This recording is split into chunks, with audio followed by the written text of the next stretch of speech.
नमस्कार दोस्तों, स्वागत है आप सभी का मेरे YouTube चैनल जीके पाठशाला में।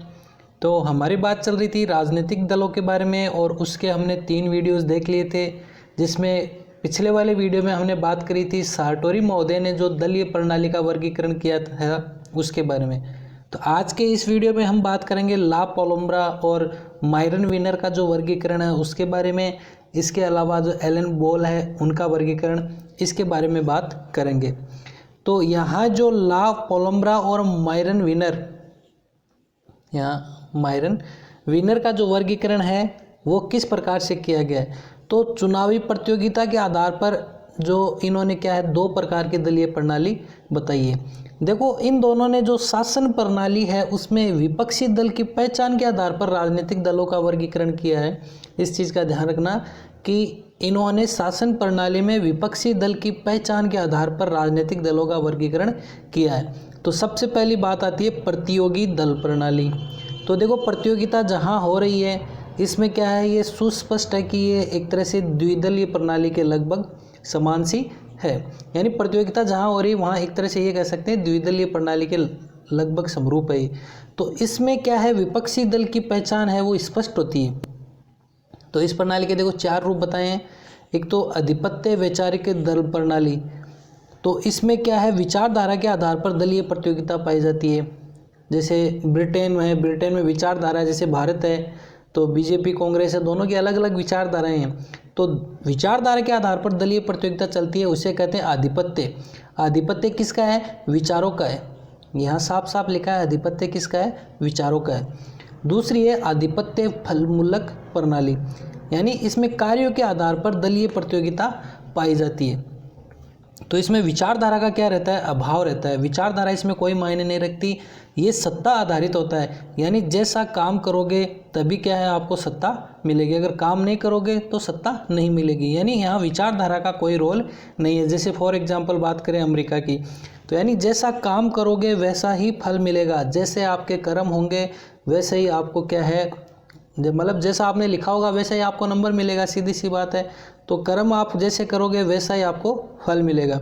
यानी फलमूलक प्रणाली है, इसमें कार्यों को आधार बनाया जाता है और उसके आधार पर दलीय प्रतियोगिता चलती है। तो इसी से जो हमने 2 पढ़े हैं, ये आधिपत्य वैचारिक और आधिपत्य फलमूलक, इसी से रिलेटेड ये है जिसमें उलटनीय वैचारिक प्रणाली। इसमें क्या होता है, जैसे फ्रांस जैसे देश है उसमें विचारधारा के आधार पर सत्ता को पलटने की प्रतिस्पर्धा चलती रहती है। तो ज़्यादा इम्पोर्टेंट वो स्टार्टिंग वाले 2 हैं। तो ये थोड़ा एग्जाम्पल आप ध्यान रखना, फ्रांस जैसे देशों में प्रणाली चलती है। और उलटनीय फलमूलक प्रणाली, जैसे संयुक्त राज्य अमेरिका, ब्रिटेन जैसे देशों में कार्यों के आधार पर क्या है, राजनीतिक दल सरकार को पलटने की कोशिश करते हैं। यानी यहाँ फल ज़्यादा इम्पोर्टेंट है, यानी जो कार्य करेंगे कार्य के अनुसार जो फल मिलेगा उसके ऊपर ज़्यादा डिपेंड है। और दूसरी जो यहाँ प्रणाली आती है जो ला पोलोम्ब्रा और मायरन विनर ने बताई है, उसमें पहली तो थी प्रतियोगी दल और दूसरी है अप्रतियोगी दल। तो अप्रतियोगी दल है, इसमें देखो आप जो एक दलीय प्रणाली है मुख्यतः वो रख सकते हो और जो बहुदलीय प्रणाली है वो रख सकते हो। प्रतियोगी में द्विदलीय और अप्रतियोगी में एक दलीय। जैसे यहाँ आ गया ना एक दलीय निरंकुशतावादी प्रणाली, या इसको ये कह सकते हैं कि एक दल प्रधान प्रणाली।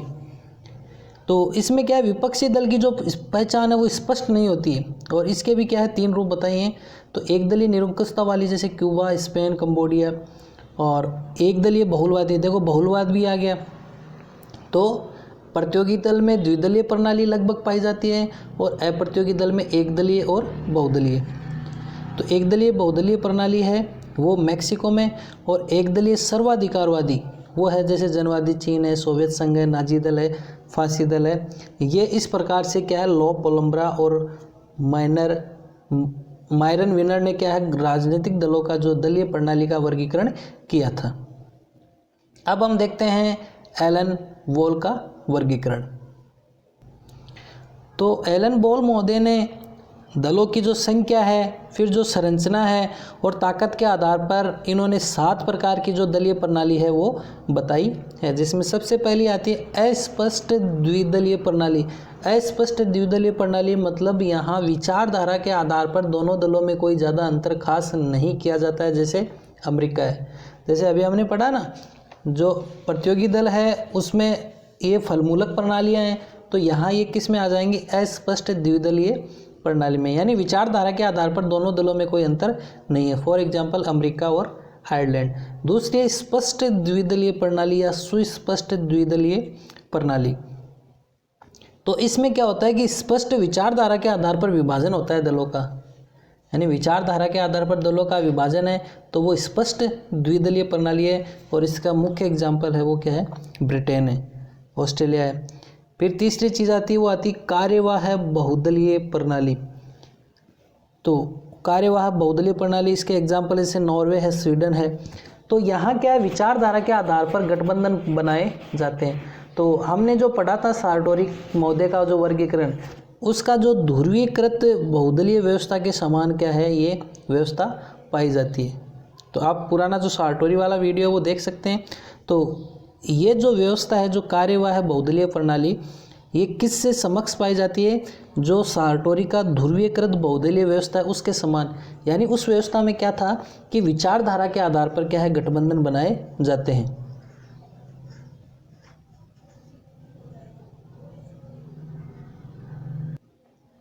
फिर जो चौथी जो प्रणाली आती है वो आती है अस्थिर बहुदलीय प्रणाली। तो अस्थिर बहुदलीय प्रणाली एग्जाम्पल है फ्रांस और इटली। तो जो पीछे वाली थी कार्यवाह बहुदलीय प्रणाली, इसमें देखो विचारधारा के आधार पर गठबंधन बनाए जाते हैं। और अस्थिर, यहाँ नाम से पता चल रहा है, अस्थिर का मतलब यहाँ अवसरवादिता हावी है। अवसरवादिता के आधार पर क्या है, यहाँ गठबंधन बनाए जाते हैं। और जो सार्टोरी महोदय का संयुक्त बहुदलीय प्रणाली है उसके ये समान है। तो ये ध्यान रखना कि एलन वॉल की अस्थिर बहुदलीय प्रणाली और सार्टोरी महोदय की संयुक्त बहुदलीय प्रणाली, ये दोनों क्या है, समान है। संयुक्त बहुदलीय प्रणाली मतलब यहाँ विचारधारा को कोई लेना देना नहीं है, जहाँ जिसका फायदा मिलता है उधर ये दल चले जाते हैं। फिर बात आती है एक दलीय प्रणाली। इसके एग्जाम्पल जैसे मिस्र, म्यांमार और केन्या। तो यहाँ एक दल की बात करें तो इसका मतलब ये नहीं कि एक ही दल है, वास्तव में यहाँ क्या है, बहुदलीय प्रणाली होती है। लेकिन किसी एक दल विशेष को जनाधार इतना ज़्यादा होता है या इतना व्यापक उसको जनाधार मिलता है कि अन्य दल उसके सामने एक तरह से बौने साबित होते हैं। तो जब वो बौने साबित होंगे तो लंबे समय तक वही एक दल क्या है, राज करता है। जैसे 1989 से पूर्व भारत में जैसा होता आया था, तो कांग्रेस राज करती थी, वो एक दल प्रधान प्रणाली में उसको क्या है, डाल सकते हैं। फिर है सर्वाधिकारवादी दल प्रणाली। तो सर्वाधिकारवादी, तो इसमें केवल एक ही विचारधारा का अस्तित्व होता है, सीधी सी बात यही है। और सभी अधिकार एक ही दल के पास हैं। तो जो भी सोवियत राष्ट्र जैसे साम्यवादी देश है उसमें ये दलीय प्रणाली चलती है, जैसे नाजी और फांसी दल। फिर है प्रभावी दल प्रणाली, जिसमें बहुदलीय व्यवस्था जो किस कहाँ पाई जाती है, भारत में पाई जाती है। तो यहाँ जो एक दल प्रणाली है इसके आप फर्दर दो विभाजन और कर सकते हो। जैसे मैंने भारत वाला जो एग्जाम्पल दिया था तो वो आता है एक दलीय प्रधान प्रणाली में। यहाँ ध्यान देना थोड़ा सा, एक दलीय प्रणाली में एक आता है एक दलीय प्रधान प्रणाली, जिसमें एक ही दल प्रधान रहता है, जैसे 1989 से पूर्व इंडिया में था। और दूसरी है कि एक दलीय निरंकुश प्रणाली है, एक दल के संबंधित, लेकिन इसमें क्या निरंकुशता हावी हो जाती है। इसमें क्या विभिन्न विचारधाराएं अस्तित्व में तो रहती हैं, लेकिन किसी एक दल द्वारा शासन तंत्र निरंकुशता के बल पर चलाया जाता है, जैसे मिस्र, म्यांमार या केन्या। ये इसके क्या है, उदाहरण है। तो थोड़ा ये देखना कि इसमें प्रधान और निरंकुश ये दो इसके पार्ट और हैं एक दलीय प्रणाली के।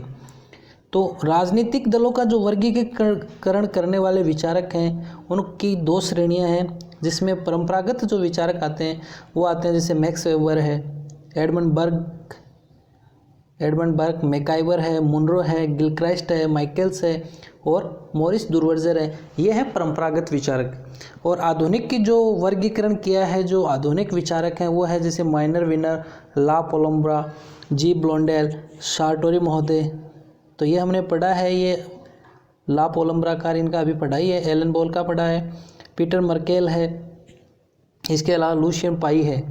तो ये जो विचारक हैं ये आधुनिक वर्गीकरण विचारक हैं। तो ये परंपरागत यानी पुराने वाले हैं, और जो अभी लेटेस्ट वाले हैं जो वो है ये। तो ये हमने आज के इस वीडियो में पढ़ा है एलन बॉल का वर्गीकरण, इसके अलावा जैसे जेम्स जंप की बात करें हम, तो जेम्स जंप ने भी इसी प्रकार से 7 प्रणालियों में विभाजित किया था, जिसमें अस्पष्ट और स्पष्ट आता है। एक तरह से एलन बॉल की तरह ही किया था इन्होंने भी जेम्स जंप की अगर वर्गीकरण की बात करें तो स्पष्ट और सुस्पष्ट। फिर उन्होंने बहुदलीय एक दल प्रधान प्रणाली, फिर उदार प्रणाली, संकीर्ण एक दलीय प्रणाली और सर्वाधिकारवादी प्रणाली बताई थी। तो जेम्स जंप का वर्गीकरण है वो भी क्या है, 7 पार्ट में किया हुआ है। तो दोस्तों ये हमारा वीडियो था एलन बॉल और ला पोलोम्ब्रा का वर्गीकरण। इसके बाद एक इम्पोर्टेंट विचारक है मॉरिस दुर्वजर है, उनका वर्गीकरण की बात करेंगे, और जो सिगमंड न्यूमैन है उनकी वर्गीकरण, और जो आमंड महोदय उनके वर्गीकरण के बारे में हम नेक्स्ट वीडियो में चर्चा करेंगे। तो वीडियो अगर आपको अच्छा लगा तो वीडियो को लाइक ज़रूर करें, शेयर करें अपने दोस्तों के साथ, कमेंट करें, और चैनल के ऊपर आप नए हैं तो आप चैनल को सब्सक्राइब जरूर करें ताकि जो लेटेस्ट वीडियोज़ है उनका नोटिफिकेशन आपको मिलता रहे। थैंक यू दोस्तों, जय हिंद, जय भारत।